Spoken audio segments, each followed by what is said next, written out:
Hi, my name is Twyla. This is my husband Ken, and this is our story. We adopted our son Joshua at the age of 11 from Luoyang, China. He was on a list with a group of older children from the orphanage. An amazing outpouring of love from families in the U.S. came forward to give these children homes.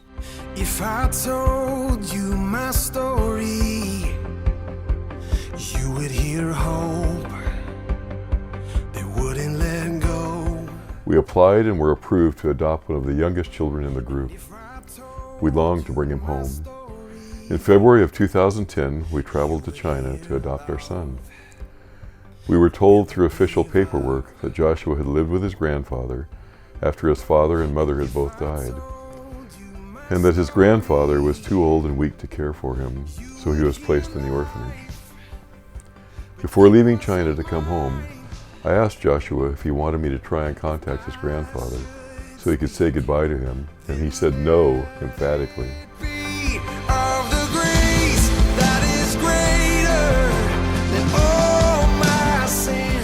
During the 3 years that followed, I repeatedly asked if he wanted to try and find his grandfather.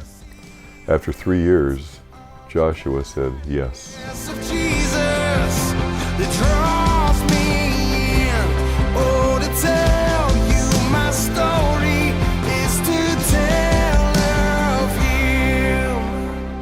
Through the help of a friend, we immediately found an uncle and a cousin.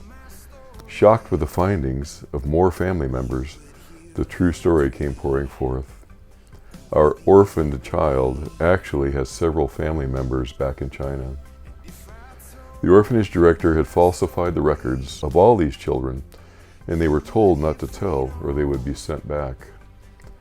Our son had been living with the burden of a lie for these 3 years and was then fearful he would be sent back to China.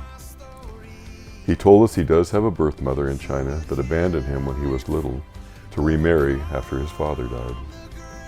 His grandfather is still living, and we were able to make contact with his grandmother before her death a year ago.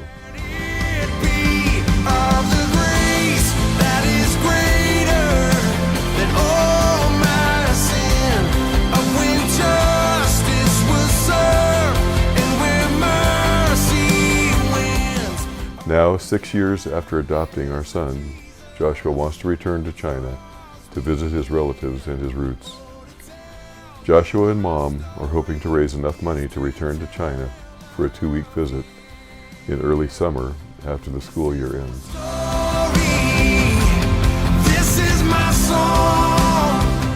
We will need to raise $7,000 for airfare and accommodations for our journey. As you can imagine, this is a very emotional situation for Joshua and for us. We feel this is an important trip for Joshua and will help him secure his heart and mind for the future.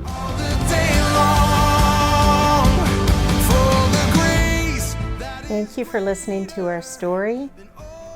We'll update you as we go, and God bless you.